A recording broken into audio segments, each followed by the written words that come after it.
Good morning children, कैसे हैं आप प्यारे बच्चों। आज 10 फरवरी 2022 थर्सडे है और जूनियर में आज हम बात करते हैं इंग्लिश ग्रामर की।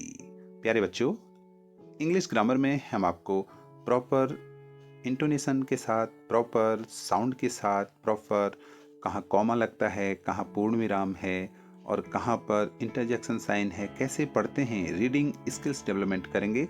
और उसके साथ ही हम बात करेंगे सेंटेंस किसे कहते हैं और सेंटेंस कितने प्रकार के होते हैं। और उसके बाद हम बात करेंगे सब्जेक्ट और प्रीडिकेट की, और सब्जेक्ट और प्रीडिकेट में जो है हम कैसे पहचानेंगे एक वाक्य में। और उसके अलावा जो पार्ट्स ऑफ स्पीच होते हैं उनके बारे में बात करेंगे। और इसके अलावा आप read above paragraphs with proper intonation and even right in your notebook. तो प्रॉपर इंटोनेशन के साथ आप लोग पढ़ेंगे, तो आप मेरे साथ पढ़िएगा। ये एग्जाम्पल के रूप में हमने क्लास 6 का लेसन 6 लिया है, the monkey and the crocodile. तो आप मेरे साथ पढ़िएगा। Lesson 6, the monkey and the crocodile. The monkey was scared and distressed, but he was sensible and clever like all monkeys. He kept a cool head. Calmly he said, I would do anything for you and your family. You are my only friend. After all, what is a monkey's heart compared with the life of a crocodile's wife?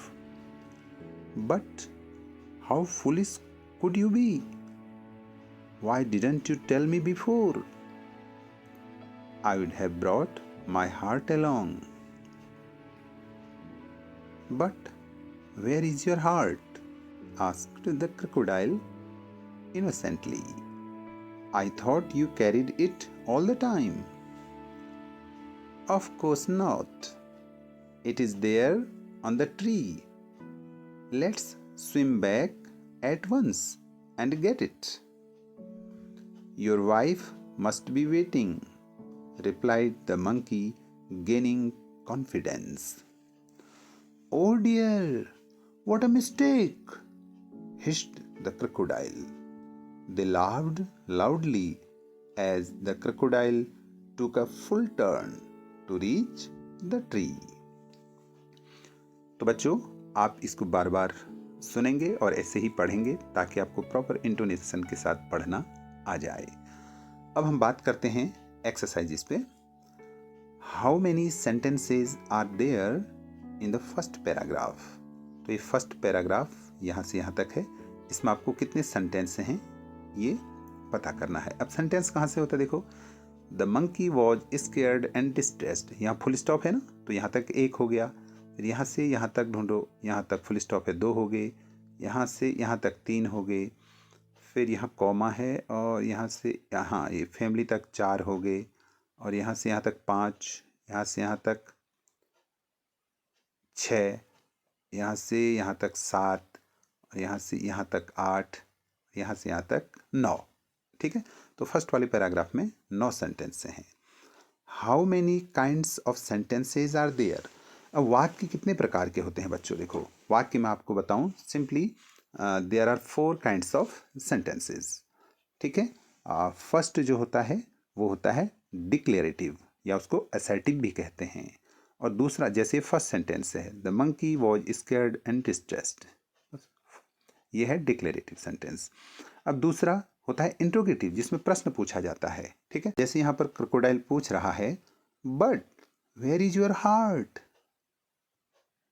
This is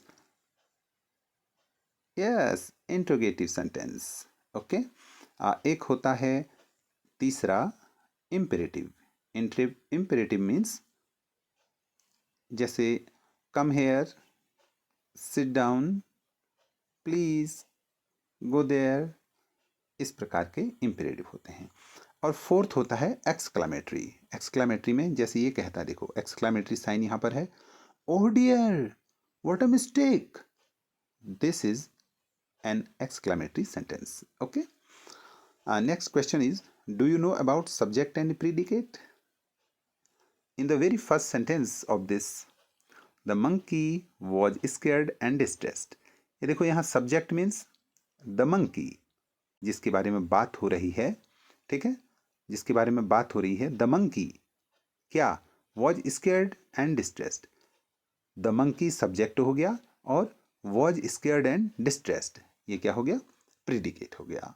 ऐसे ही आप इनमें subject और predicate ढूंढेंगे. Find subject and predicate in the very first sentence. ये मैंने आपको बता दिया है. Do you know about 8 kinds of parts of speech? Find those and write in your notebook.